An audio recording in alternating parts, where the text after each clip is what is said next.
அன்பு பக்தர்களுக்கு வணக்கம். இந்த வருஷம் ஆடி 18 திருவிழாவுக்கு அம்மா விக்கிரக உடையில வந்திருக்காங்க. ரொம்ப சந்தோஷம். மக்களுக்கு எல்லாரும் ஆடி 18 திருவிழாவுல எல்லா மக்களும் கலந்துக்கணும். வாங்க. அம்மா வந்து இந்த வருஷம் என்ன சொல்லியிருக்காங்கன்னா, விக்கிரக உடையில வந்ததுக்கப்புறம் எனக்கு வந்து ஆடி 18 அன்னைக்கு அவங்கவங்க கையாலேயே பால் அபிஷேகம், அபிஷேகம் பண்ண சொல்லுமா அப்படின்னு சொல்லி உத்தரவு குடுத்துருக்காங்க. அதுபோல காலையில 7 மணியிலிருந்து 11 மணி வரைக்கும் மக்கள் அம்மனுக்கு அபிஷேக தண்ணி, பாலோ, அபிஷேக தண்ணீரோ அம்மாவுக்கு ஊத்தலாம். அவங்க கையால கொண்டு வந்து ஊத்தலாம். நீங்க வந்து அதில கலந்துக்கணும்னு நான் அன்போடு கேட்டுக்கொள்கிறேன். அதே மாரி 10 மணிக்கு மேல 1 மணிலேருந்து 2 மணிக்குள்ள அம்மாவுக்கு பூஜை. ஆடி 18 வளைகாப்பு பூஜை நடக்குது. அந்த பூஜையில அனைவரும் கலந்துக்கணும்னு அன்போடு கேட்டுக்கொள்கிறேன்.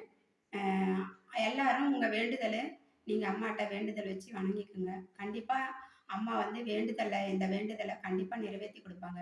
இந்த ஆடி 18 சிறப்பு என்னன்னா, அம்மாவுடைய வளகாப்பு தான். அம்மா எனக்கு சொன்னது என்னன்னா, "ஆடிப்பூரத்துல வளகாப்பு ஏம்மா செய்ய வேண்டாமா? எல்லாம் அப்படித்தானே செய்றாங்க." அப்படின்னு நான் கேட்டுருக்கேன். ஆனா வந்து ஆடி 18ல தான் அம்மா எனக்கு உத்தரவு சொல்லியிருக்காங்க.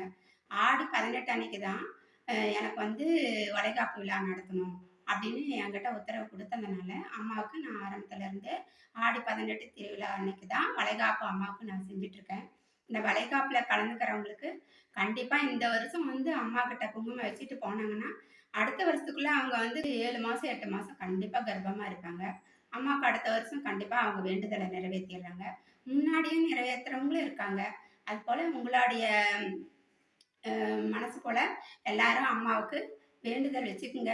கண்டிப்பா அம்மா வந்து குழந்தை வரம் கேட்கிறவங்களுக்கு கண்டிப்பா சீக்கிரம் இந்த வளைகாப்பு பூஜையில கலந்துக்கிட்டாவே போதும்.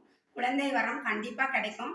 அந்த குறைகள் ஏதாவது உங்களுக்கு இருந்து அந்த மாரி குழந்தைகள் கரு கலைஞ்சிருது அப்படின்னா, அதுக்கும் அம்மா வந்து பரிகாரம் சொல்லி அத நிவர்த்தி பண்ணி தந்து உங்களுக்கு குழந்தை பாக்கியம் குடுத்துருவாங்க.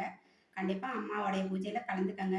இது மட்டும் இல்ல, நெறைய விஷயங்கள் வந்து அம்மா சொல்லியிருக்காங்க. அம்மா பூஜையில கலந்துக்கிட்டு, நீங்க வேண்டி, நீங்க வந்து வேண்டுதல் வச்சுக்கோங்க. கண்டிப்பா நிறைவேறும். அன்போடு கேட்டுக்கொள்கிறேன். அனைவரும் ஆடி 18 வளைகாப்பு திருவிழாவுல ஆதிபராசக்தி அம்மா திருவிழால கலந்து, நீங்க அம்மன் அருள் பெற்று நலமோடு வாழ வாழ்த்துகிறேன். அம்மா ஓம் சக்தி பராசக்தி.